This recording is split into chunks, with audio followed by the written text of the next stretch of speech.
नमस्कार, मैं हूं कुमार आरिफ अली खान। दुनिया सामने के समाचारों में आपका स्वागत है। अब हम ले चलते हैं आपको उत्तर प्रदेश की कुछ खास खबरों।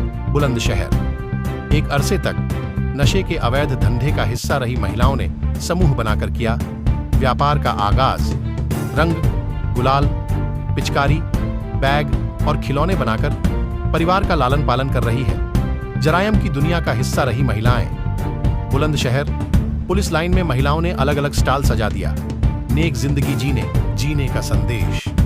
जरायम की दुनिया में लंबा वक्त गुजारने वाली महिलाओं को सेमिनार के माध्यम से पुलिस ने जागरूक भी किया।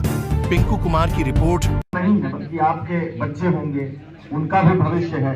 और जब चीजें जनपद बुलंदशहर में यहाँ पुलिस रिजर्व पुलिस लाइंस में लगभग 2 दर्जन महिलाओं को विभिन्न थाना क्षेत्रों से यहाँ बुलाया गया था, जो नशीले पदार्थों और शराब के अवैध कारोबार में कभी न कभी लिप्त रही हैं। इनका डाटा निकाला गया, इनकी सूची बनाते हुए इनको बुलाया गया और साथ में पुलिस प्रशासन और सामान्य प्रशासन के ज्वाइंट सहयोग से यहाँ सीडीओ साहब भी आए थे और एसएसपी साहब, डीएम साहब की ये पहल थी कि जिसमें इनको बुलाया जाए और जो राष्ट्रीय ग्रामीण आजीविका मिशन, राष्ट्रीय शहरी आजीविका मिशन और सरकार की अन्य योजनाएं हैं, जिनमें स्वयं सहायता समूह बनाकर और इनको छोटे मोटे रोजगार, कुटीर उद्योग आदि लगाने के लिए अभिप्रेरित किया जाता है तथा इनकी काउंसलिंग की जाती है, जिससे ये समाज की मुख्य धारा में लौट सकें और किसी कारणवश इस तरह के अपराधों में दोबारा इस तरह के अपराध रिपीट न करने पाएँ। इसके लिए इनकी यहाँ काउंसलिंग की गई और इनको स्वयं सहायता समूह की जो हमारे बहनें आई थीं,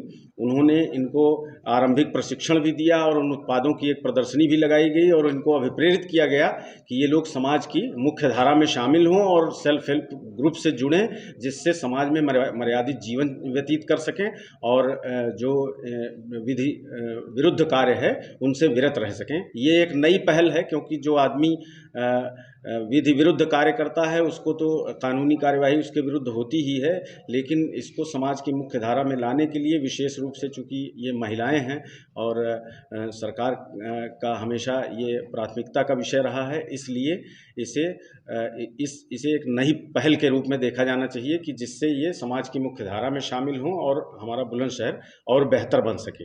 काउंसलिंग के बाद किस तरह का रिस्पॉन्स आया महिलाओं से? काउंसलिंग के बाद बहुत उत्साहजनक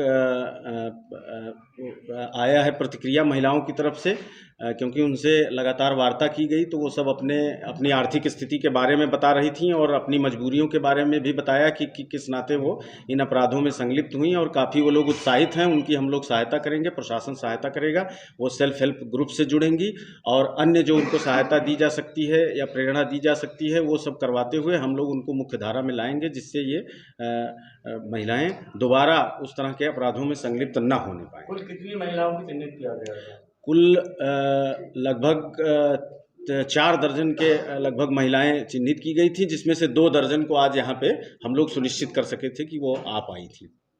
ठीक है।